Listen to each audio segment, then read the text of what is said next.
In the network manager's role is probably the most excruciating and the most rewarding. The designers and installers will move on to the another system, another design, new frontiers, but the network manager will stay and manage the network on a daily basis.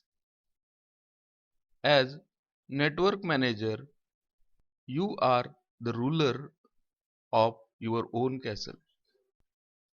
Network management success depends on three characteristics: network knowledge, management skill, and fire containment.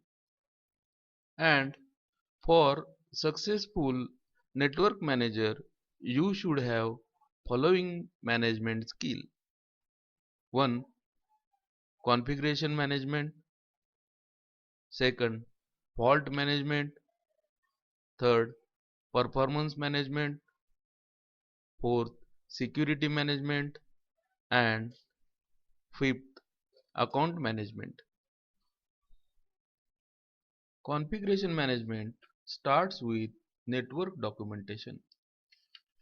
And remember, good documentation helps you to stay on the top of your network.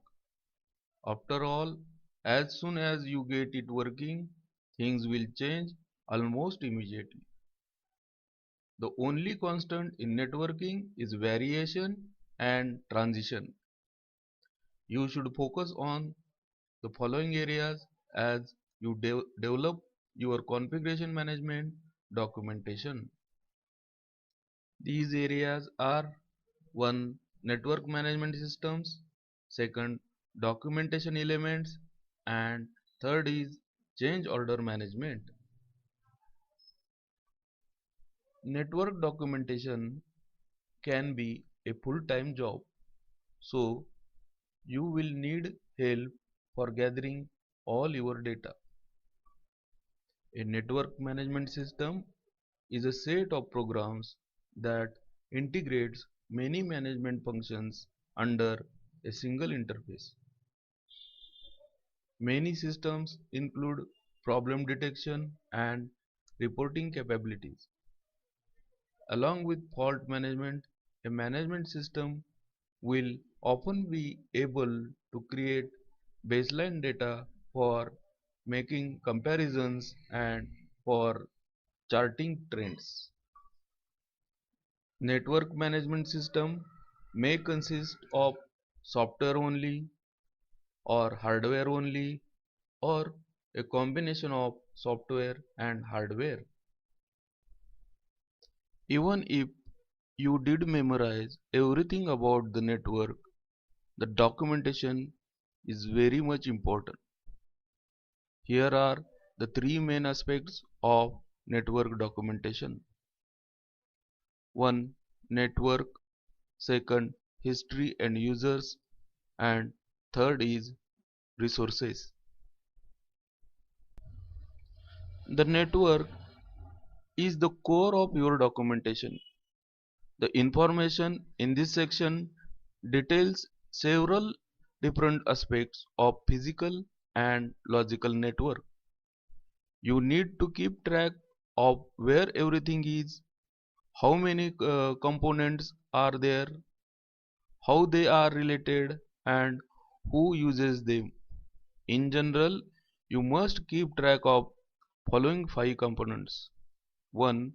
Physical maps, 2nd clients, 3rd servers, 4th internetworking devices, and 5th is spares.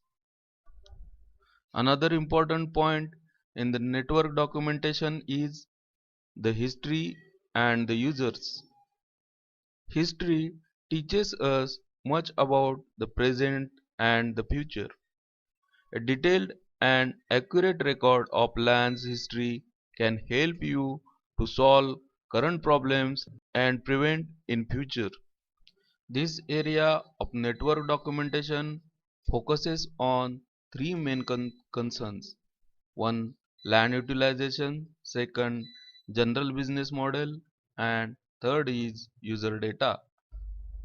The last but not least of network documentation is resources. Your network documentation also should include resources for configuration management. Network resources documentation falls into four categories.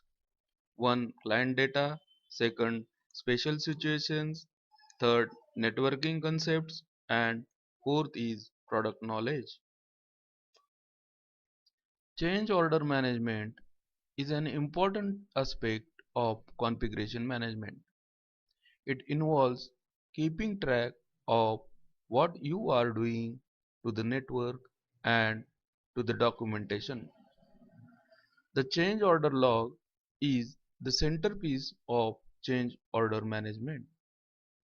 The basic goal of a change order log are to keep trend information on systems and to monitor how things were repaired. The change order log can save your job when things go wrong. Fault management. Fault management means establishing systems and procedures to handle problem in a calm and cool manner.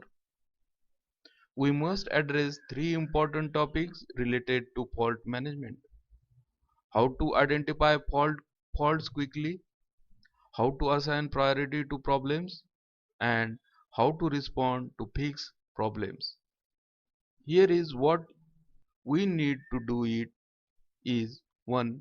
System fault tolerance, second, backup systems, third, cable testers, and fourth is data recovery tools. System fault tolerance, that is SFT, means online redundancy.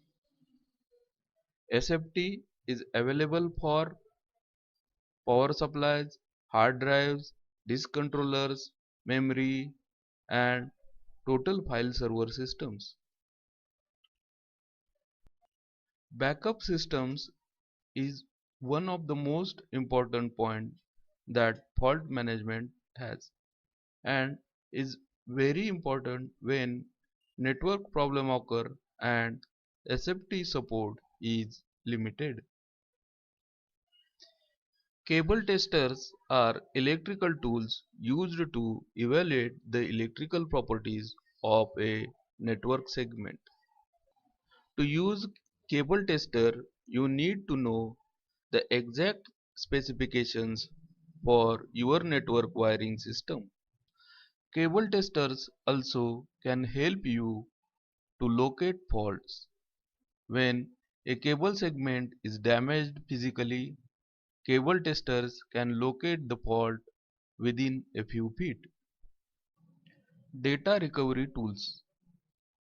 Some network operating systems have excellent disk management and recovery features.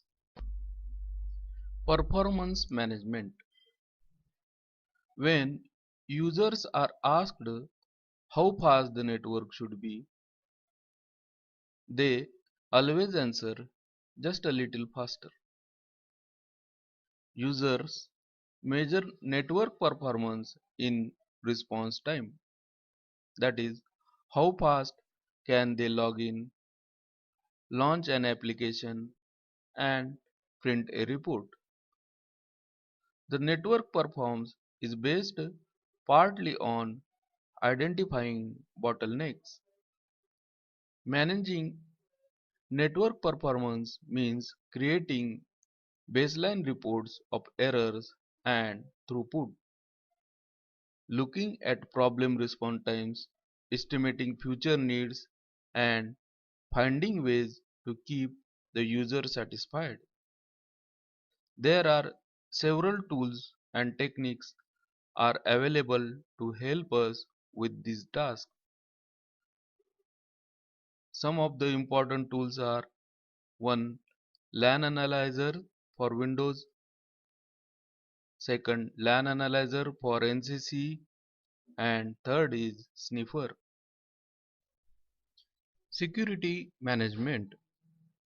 Security management protects your network from external and internal threats.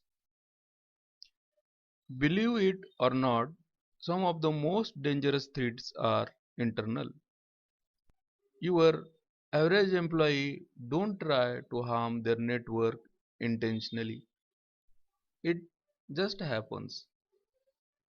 They try to do something new that they didn't understand exactly, or they try to install a really cute application that they brought from home and accidentally install a virus with it. Intentional harm also happens, although not as often. Security management involves implementing procedures to protect against accidental and intentional harm. In computer security world, there are three basic levels of threat. One, operational, second, physical, and third is logical. Operational security governs user behavior towards organizational resources, particularly computer data. A good operational security is ensured only by education. Physical security.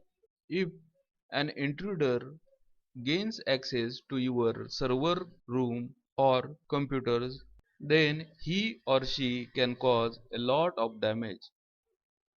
Logical security involves passwords, file system writes, console privileges, and restrictions on network use.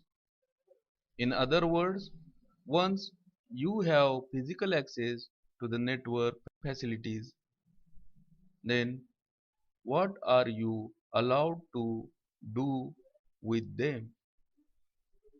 Logical security begins with the five interrogatives, that is, who, what, why, where, and when. Accounting management is the collection, interpretation, and use of network cost information. It involves the budget and cost allocation, chargeback systems, unplanned purchases, and planning for growth.